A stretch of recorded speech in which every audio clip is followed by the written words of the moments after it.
บัดนี้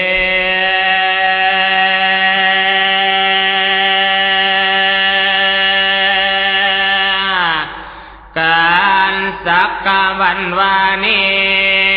กล่าวถึงองค์อินทราเนาอยู่เมืองสวรรค์และลงมาทั้งแต่เห็นจอมไตรทำทอดยังจะนั่งนอดแก้ววันที่ลาดอกคูเดียวพอได้เป็นเพื่อนว่าหาเพื่อก้อยมึงหากมีคนเที่ยวเถียงดอกก้าวขอคำสองหน่อยพระเอกคุ้งท่านให้ขอไปบ่ได้ห่วงเกิดทั้งปวงมาดบ่วงที่เพมานมนตาลายเพราะบ่มีเพื่อนน้องเรื่องมันอุปถัมภ์คนที่กูไปขอแล้วมอบเป็นขันขึ้นหายขอแล้วคืนนางไทยถวายองค์ผู้วานาประกาศคนให้หวนเสียแล้วจังที่ดินพระอินทร์เขตเท่านั้นเป็นเพศเป็นพรำเดินไปตามหุนตั้งกับไฟกับมือถือเท่าส่งคือตาพามเท่าไปขอท่านกันด่วนละเดินเสียสุนแทบายกันตาแล้ว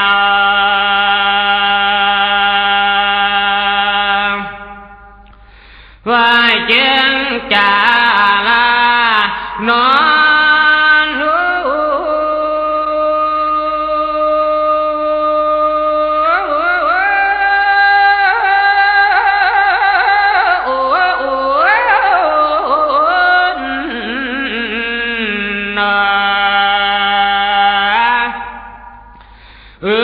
ไปหอดแล้วจึงก้มถวายบาทอัญชุลีทางข้าองค์พระฤาษีพระเวสสีไพศาลต่างคุณย่อยังอ่างแถลงกันคำวันเห็นสมควรมวลเมียงตาพังเขาเราก็ของด้วยเดชะพระบาทเจ้าข้าขอพึ่งบารมีข้าวนี้จนเตียงที่จึงดวงถึงพระองค์เจ้าขอจึงกูนะทอตาพังกันบางน้อยมาสีนั่งนาดหน่อยจงท่านให้แก่กระผมข้าขออังเพิ่งท่านจอมเจตขันเหนือหัวขอจงกูนานั่งขันชาติฟ้าพงเสื่องเมื่อนั้นเหนือหัวเจ้าสันดอนพระยาเวทเพราะหูเหตุดังนั้นขันใจต่างดอกต่อท่านแล้วต่อตานจะต่อพระมาดูก็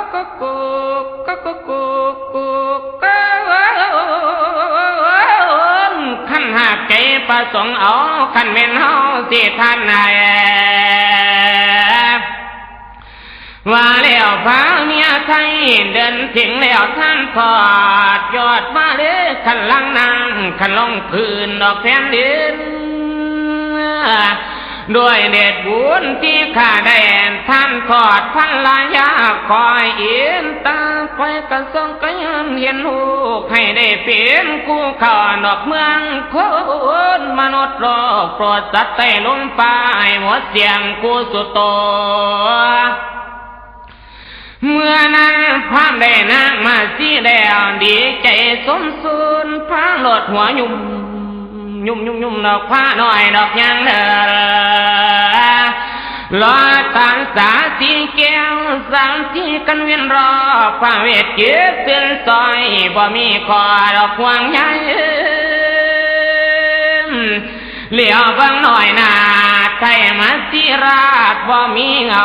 พามเลยอ่อนนั่งคืนกะมอกกะเห็นเก่นให้ข้านั้นสาโกไทยห่อไปทางอากาศแล้วจึงห้องประกาศกองดอกเฮานี่ว่าเป็นพาม โดยที่แท้เป็นองค์ท่านพระยาเอ็นยมมาทดลองสินท่านพระองค์ให้ทรงงดท่านประสงค์ยังแท้ขอเอาอย่าประมาทเท่าประกาศให้ได้ตามใจท่านปรารถนาข้าวข้างนั้นองค์พระเวสสีไปจึงขอพรเปดประการจากพระองค์อินทร์ท่านพระยืนประทานให้สูงใจโกสุยางขอให้ได้ดังแม่อย่าข้าขอว่าฟองใจละนอน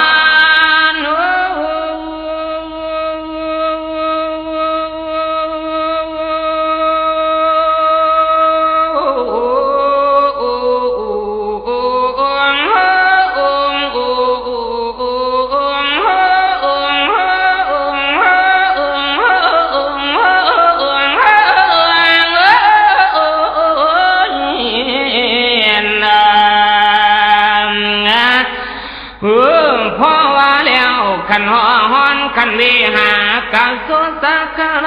วัดสวรรค์บ่มีสาม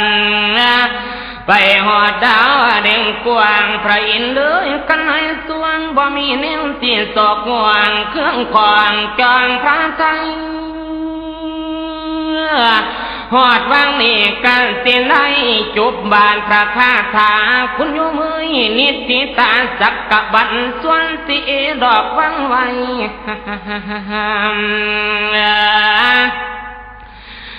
ถ้ามีแสดงให้ปรับกันทวนที่34พอดีนับว่าจบภาคส่วนสีโยมวนดอกไว้ก่อนอาจารย์มหาพิมฟ้าสิได้สอนมหาราชกัน11ดวงจันทร์เสร็จพระราสิได้อีดอกวังไว้จาละในถึงนี้ดอกพ่อดีจอดตาอีวังหลวงเบื้องก่อนหน้าท่านมหาสิได้ว่าขันจาเรือว่าต่อกรอนลานอนอยู่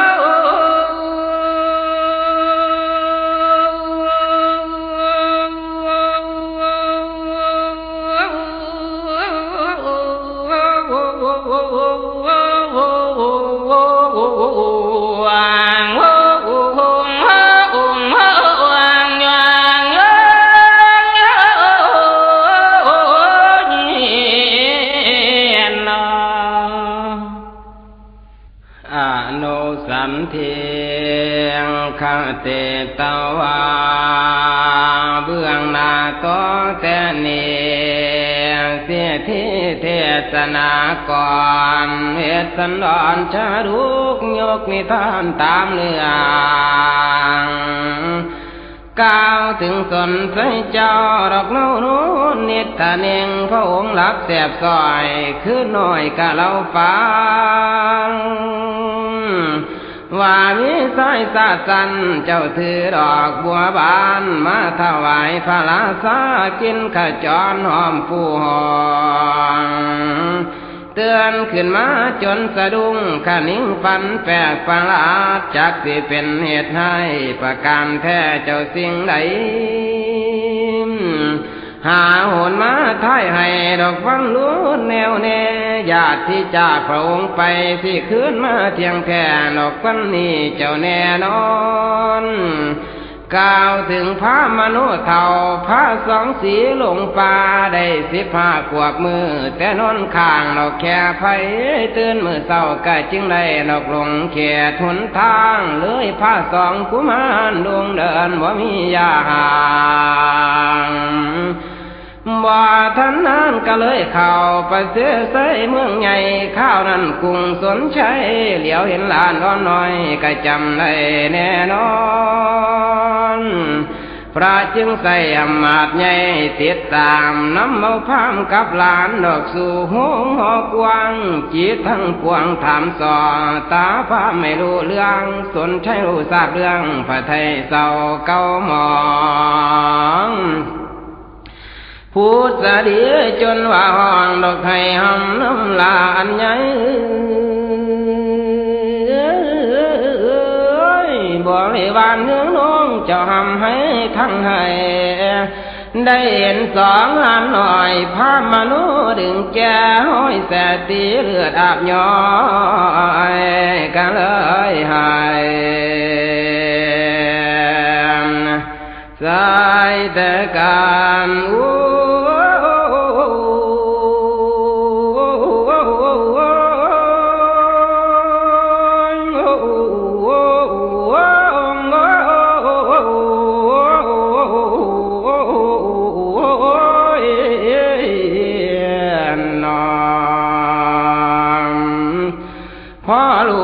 แล้วจังสานจึงน้ำไทยหลานลาจากว่าเงินหรือทองสิ่งของกันแนวลอยให้แก่ตาพามเท่าเป็นรางวัลสินไทยให้สู้ซกจนเกี่ยงจะหมดอย่างผู้สู้แนวพอแต่ไทยหลานแล้วสิเลี้ยงทานพามนุโภชนาอาหารคู่สู่แนวสิหายก็แต่นานดันวามฟองควรหลวงห่างตรงแก้งใบด้วยดีสัพสันปิงกี้มุกหมอกมีแรงแกงกามผ้าต่อยำแหลมปลามัมกุ้งมัมแหลยำปีอันเป็นเครื่องกี้แหลงเครื่องจำมีทั้งน้ำแจ้วใส่สินต้มแกงส้มใส่ข้าวเบื่อแกงพุนใส่มังจำง่ายลาบควายใส่เข็มเปียมองใส่คำเบื่อมังเขืองกำปันแดงมังแปมกำนำพังพามเท่ามักพาลู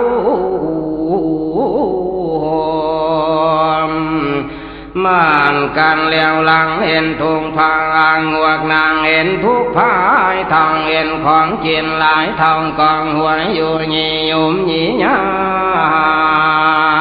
มหัวอย่างน้ำลายเงยทองเพียงเปื่อยสร้างจวมทองเงียมลวกหัวจีพังตามนิ้นเต็มปากเส้นปามางเลืองลายพามเท่ามักพาลูมาหานการแกมขาหมูใส่ลีไลเก็บข้าไก่ใส่ลีลัน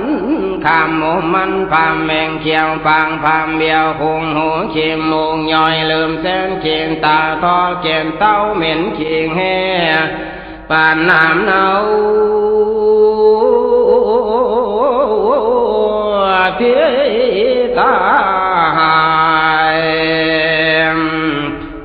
ต่ออันแต่นั้นมันกำใบมังวางมังเขียนเหมือนสามขันเขียนมังทันเหมือนสามพอมังคำพอหมูหมดสามกระเสือมันทอนแต่นานมันกันกินมังข้าวหมดเจ็ดแซงกินแกงเหมือนเจ็ดหม้อหมอนล้างสามหูพามก่อนถูเครื่องข้าวมาใส่ก่อนหมดแล้วมันจึงย่อเครื่องหวานมาซ้อนก็ถูวันแล้วแรงจึงกินน้ำแล้วมวนปากหายใจ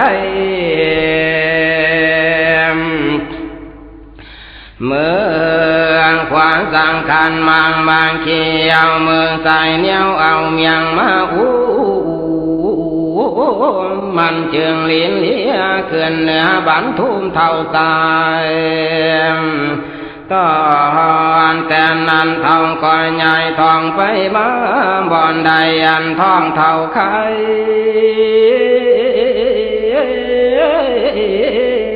ใครกุ้งข้างทองเองหุ่นนวลหวยอยู่กลางภาษาใจทองจังคานจริงอยู่ลี มือซ้ายเสร็จน้ำตามือขวาลูบท้องน้อยห้องให้ว่าอุ้ยอุ้ยอุ้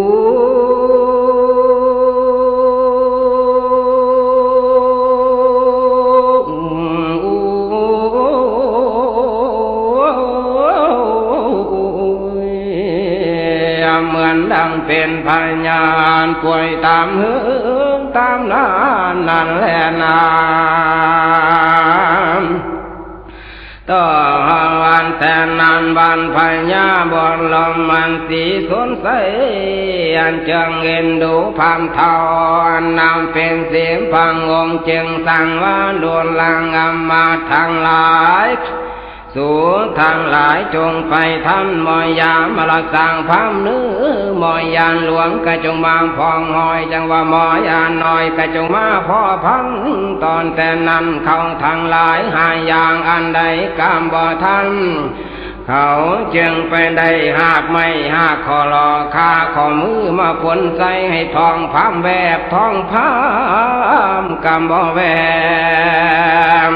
เขาจึงเอาหากมังแกบมังฝนใส่ให้ทองพามสู้ทองพามกับวสุเขาจึงเอายาไปจุไม้พามเจนให้ทองพามลุงทองพามกำบ่ลุงเขาจึงเอายาผงมาให้พามเจนให้ทองพามดีทองพามกับบ่ดีเขาจึงเอาหากพันชี้มาแส่น้ำให้พามเจนให้ทองพามหายทองพามกับบ่หายน้อยบ่นานใส่พามกันแตกปีบีพามกันแตกเกาะเหาะพามกันแตกปองทองพามพันแตกโตแต่ก็บ่แตกซื่อๆอยู่มือแตกถือโค้งพญาเพสองด้านสามด้านแตกใส่หัวล้านตาย3 คนแตกใส่หมอน้ำมุนตายเก่าแตกใส่ผู้เฒ่าตายสาวแตกใส่ผู้สาวตายห้อยแตกใส่เด็กน้อยตายพ่อพัมยังบ่ถึกแต่ฉันผู้อยู่ถึงธรรมะ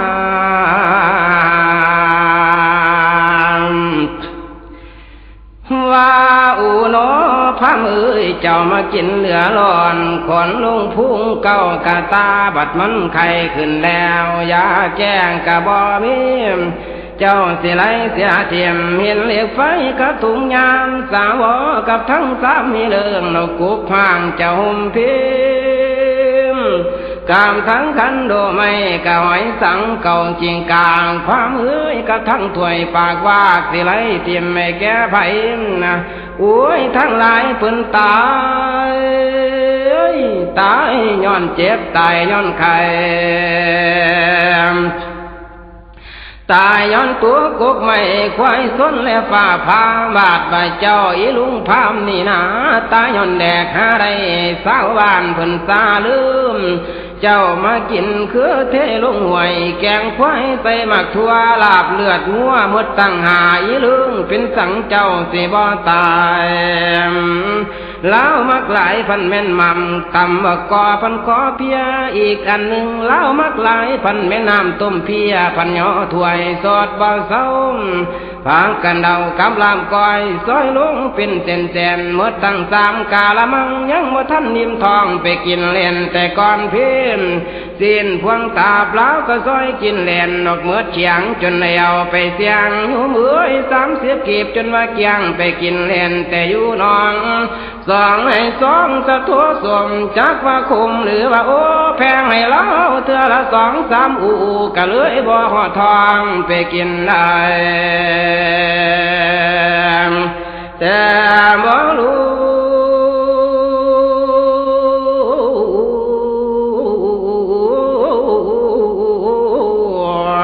แต่บ่รู้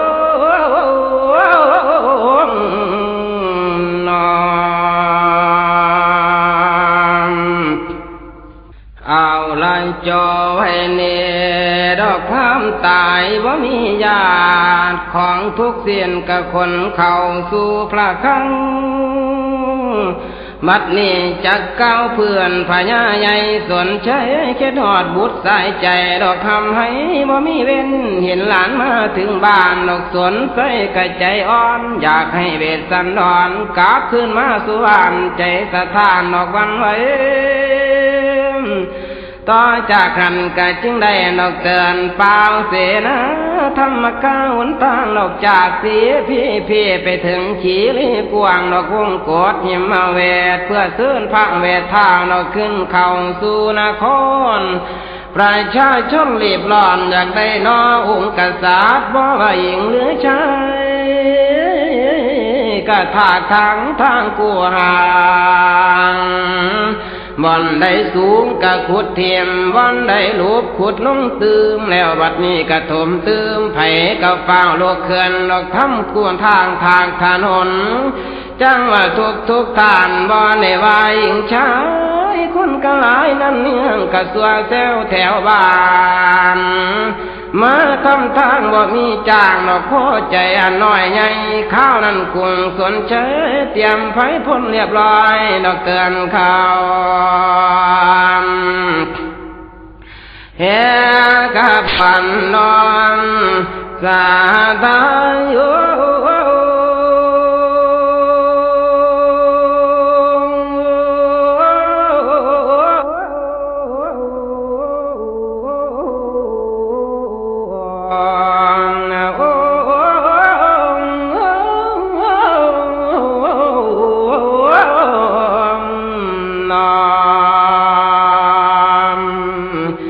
จังวังคบที่ทวนดอกใหญ่จากเสียพี่ได้12ละขัวเพนี่ดอกมูภาษาเศร้าเสือบ่ว่าเหนือหรือใต้ดอกลามไหลนั้นเนกออกจากเขตควงคุมดอกกองคองพองตะพุนพ่อปันไม่เล่าลมดินสิลมทั้งหลายหากไงหนทางมิสาโตดอกแองอูอังตางจางทุ่งยังปิววานดอกเมียงลายเดียระดาษประดับด้วยกล้วยอ้อยดูละหอยงดงามไหลไปคือจังน้ำเพื่อขึ้นนอโพธิสัตว์พ้นนี่ก่อนเดินกันมาดอกมากไม้ลายล้วนก่อละหนคุ้งป่าดอกเวหาอากาศลดเล่นลายพ้นพร้อมดอกยางเดินหัวมุกุลชะโลสร้างดอกสู้ห่างเอ็นเส้นสนุกมากล้นดอกตามทางระวังทางมีทั้งมาและสร้างนั้นนับขยับตีนเอาสุรามาลินใส่กระถางเอาโถต่างจากแม่นยังควรกุมตะลุมบอนควรไงไปลักองค์ชี้ไผ่ยังกระดังวืนพ่อปานฟ้าจะลวงบุญคนกระไหลมากล้วนจนวางพนาภัยประชาชนน้องไหลดอกลังไปเจ้าคือนาข้ามกองสูงลงเหวไหวยินสอนป้าใบอ่อนยืนสอนมวนแบ่งกะแรงเศร้าหลดบ้องเอาตื่นมือเศร้าดอกใหญ่ทำกำวันแถวใหญ่บ่มีแนวสิขวางขาดกันดวกดีพี่เกียงคนเลี้ยงกันเป็นแถวทานสุขสำราญสาวเบาพวกคู่เท่าก็พ้องห่าวทั้งเฝ้าย่านบ่ทั้งนับหลายมือจังเดินถึงแถวเทือนเหมือนดังลูกถล่มปีนดอกดินฟ้าจะวันไหวน้อยหนึ่งได้ดอกถึงแฉดรุ่งกูดเป็นเวลาสายันเจ้าคำแรงลงแล้วข้างใหญ่แถววงล้อมดอกพับผ้านิทานิงทำพับผ้านิทานิงคอยบังเองเสพเจ้าทหารเฝ้าดอกอยู่ยามอันว่าเขาและน้ำบดอยากแนวใดกุ้งสนใช้เลยพักดอกแทบอาสมกวางคนทั้งพวงกะนอนเนืองบ่มีติ่งกลัวกอมหอมสุคนธรรมาดแมงสังอ่อนโอนเสือนมนุษ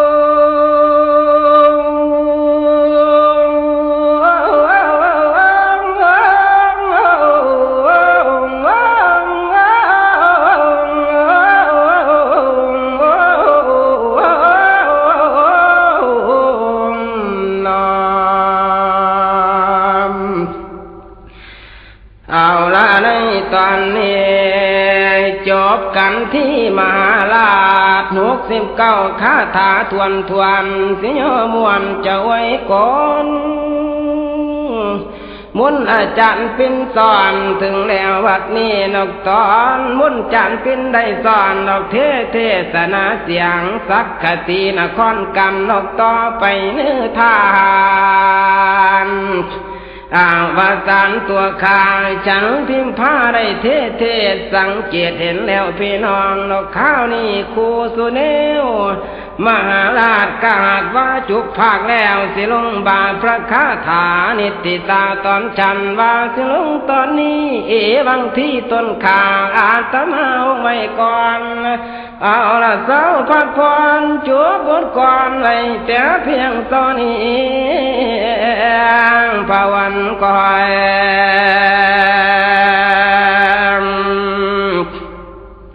เสียงวายลู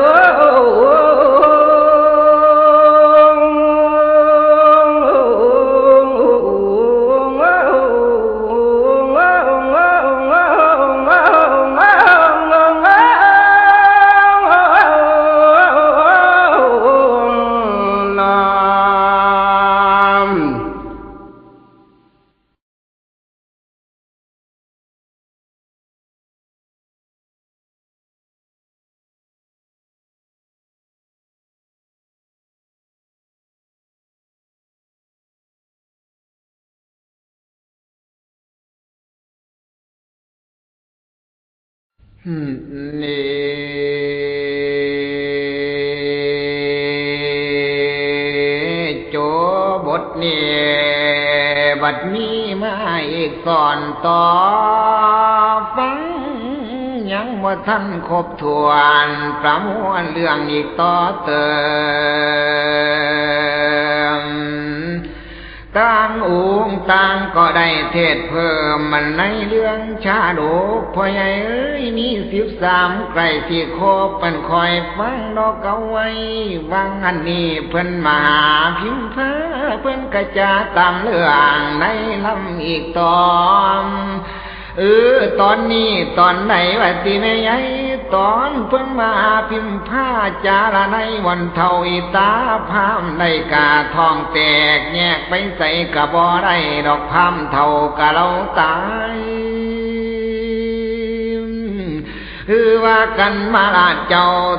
พ่อกรุงสนชัยเพิ่นว่าไปพ่อคบนกมวนไก่ใจพ่อน้อยโอเสียงพ่อยเพิ่นเบาขึ้นดอกเสียงดังกองสนั่นน้อไม่ใหญ่น้อพวกทานศรัทธาไทยก็ได้ฟังเรียบร้อยดอกกันแล้วคู่สวนต่อมาก่อนนี้ดันฉันสิวาสากาวันคุณโยมมือสันสิวาสากาตีให้โยมฟังนี้จงน่ายังหูทั้งสองตา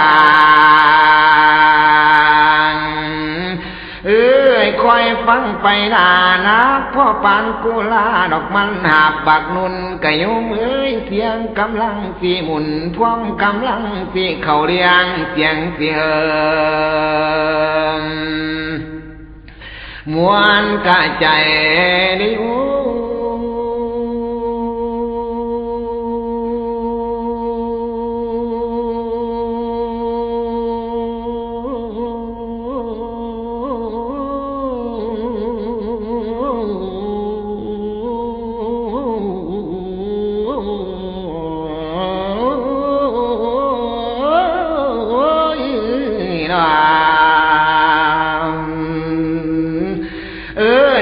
เพิ่นจังว่ากันเทศนี้กะตั้งองค์กะตั้งใดในน้ำเรื่องที่ศานาดอกแม่ใหญ่หันหูมาหันตาฟังสิว่าก่อนเป็นเรื่องฉันเที่ยวสักกะจีกันนี้แต่ก่อนเดินสิเทศแต่มันดีต้องเดินในลำสาก่อนไม่ใช่บัดนั้นจึงมาก่อนในฝูงโยมพี่น้องดอกฟังไว้คู่สู่คนเอาแต่ในบันต้นดอกพวกท่านในฟังเอาจากสำนัก เ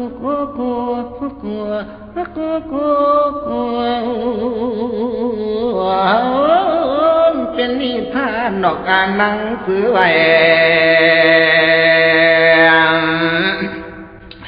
ส่วนสายโยนส่วนดังพยามมัวลมมาสีสนใสตอนแจ้งเงาจอมเกียงเจ้าจอมจานบุญสูงตาก่อนซื้อละสั่งกอมมงเท้ากอบกามการเป็นที่อันตานจันเสียนานคืนต่อเสียงคืนกองสังกุนพ้นที่ผ้าใจสางสารทานปังทางปวงทางเข้าหลวงสีโนลาวายบานถวยสานการทางเขาจากก้าววันควายควานเจ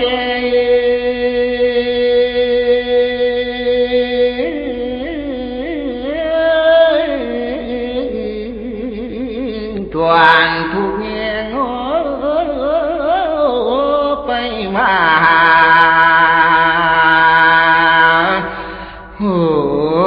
ที่กาลังป่าวาเส้นโตเที่ยวในการละบัดนานมันยินทานทินลาตนองอาจในตะบัดติงสางสุญญาธา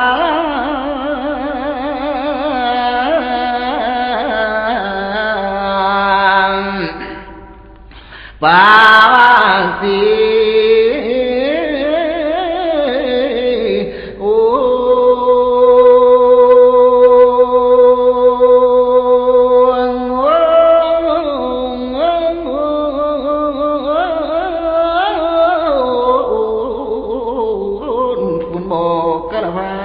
กันจาตุลงมาในกะลาคุ้งเขนปานเทนที่สาลาตาวันเทมพิกวินุลาเพียงคูสูงทางลายยามเมืองหายสูงเต่าสุกาสามเจนากาลสองมังกวันตุกูสะผู้พ่อม้วนมาทางเส้นหน้าและมุนตีเส้นเทแลนถวยขานายมาพร้อมพวกกูก็ตะนุอันฟุ้งไงจันแลนนางปานตำมาพร้อมพวกกูเนื้องน้องนับบ้าได้12ห่างกู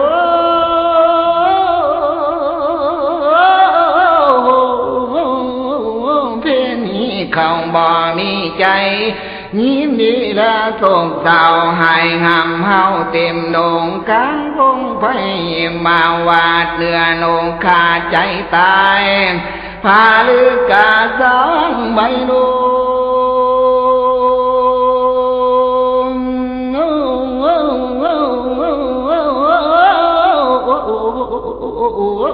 ดอกไม้สังกะสีมูหางนา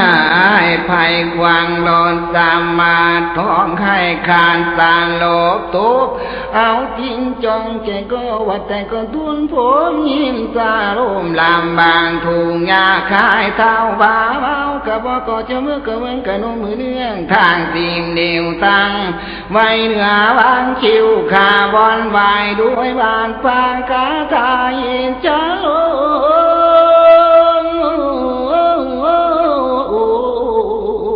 สิลาสุลาสารสังขารตาวาอุปพังดังนี้เป็นเขา ต่างแต่พามบาทเจ้าเชื่อลายจากภาคไทยนี้เมืองมาตากำเครื่องใจไฟเหตุว่าไปเมื่อว่าใดที่เป็นแก้วแล้วเพนทะลุ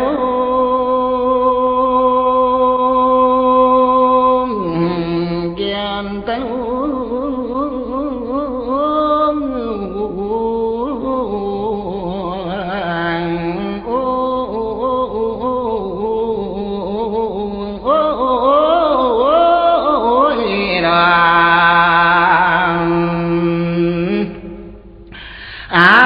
จาละในบนบันสากะสีวันบันบอนพระเจ้าว่าเจ้าแบกกรุงสนใจเดินจากนครประชาชนดวพี่น้องขันไหลล้นดอกกังอ่อนจนว่าเน่นจอกอไปรับเบ็ดสันอ่อนคุณยุม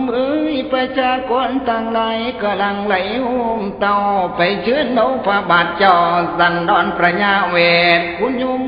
นี่ละเทศตั้งแต่พุ่นในไก่ข้างห่างสะเทือนเหตุดังสั่งจากพอเกิดเดือดร้อนสูญเสียอ่อนในจิตไปชื่นหัว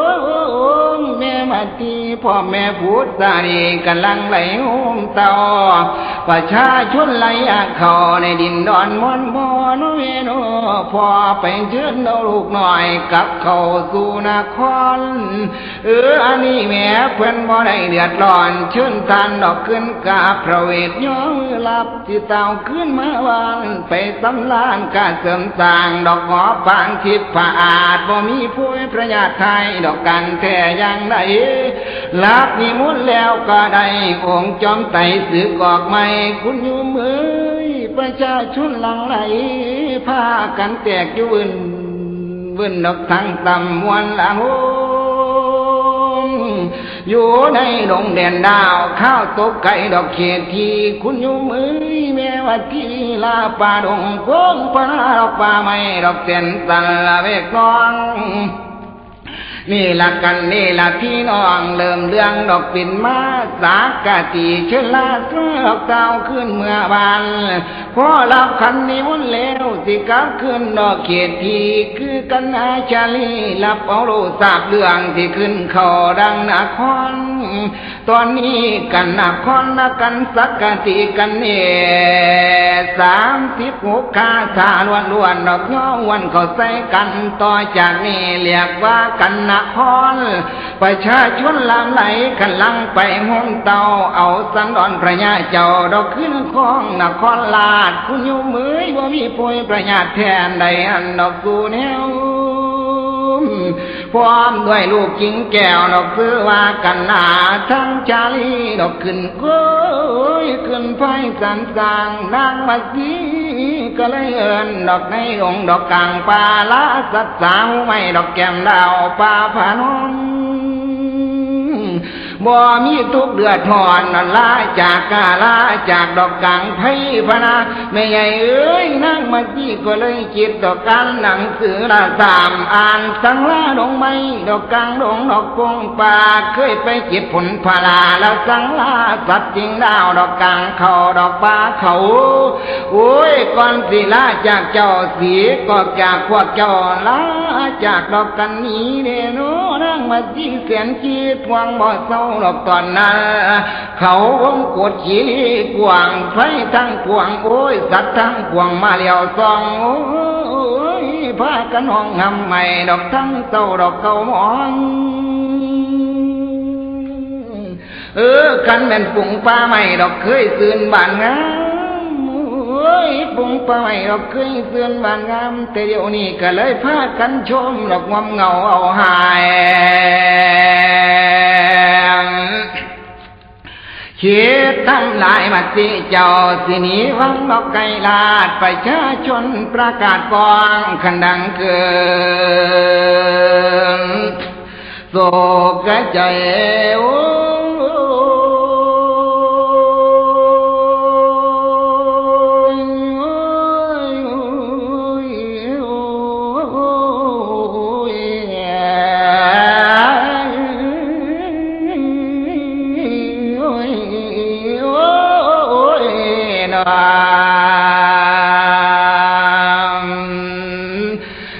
กันพ้นหมูสร้างไหลลังออกมาหาโอ้ยกะยงเอ้ยตั้งคนตั้งอากาพระเวสสันดรจอเขานครกรุงกว้างสามคืนจึงถึงที่ได้กาแจได้เกียรติคืนจึงอดบ้านดอกไก่ข้างห่างบ้านพระราชาพระพ่อเจ้าดอกเข้าสู่ในนครเวสสันดรก็คือกันขึ้นขี่โค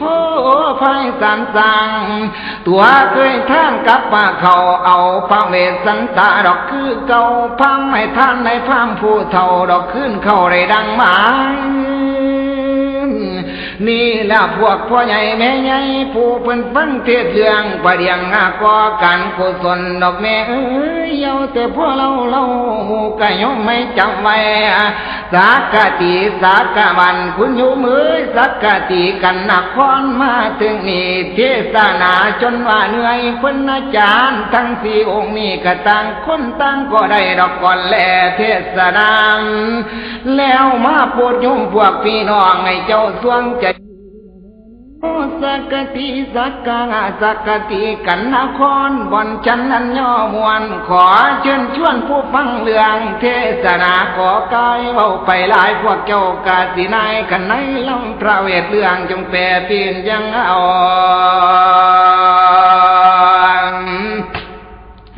แล้วพวกฉันที่องค์แล้วโยสุนเสียงชาวพุทธรวบรวมเอาไว้ให้พวกหมูเจ้ามีครบ13กันคุณโยม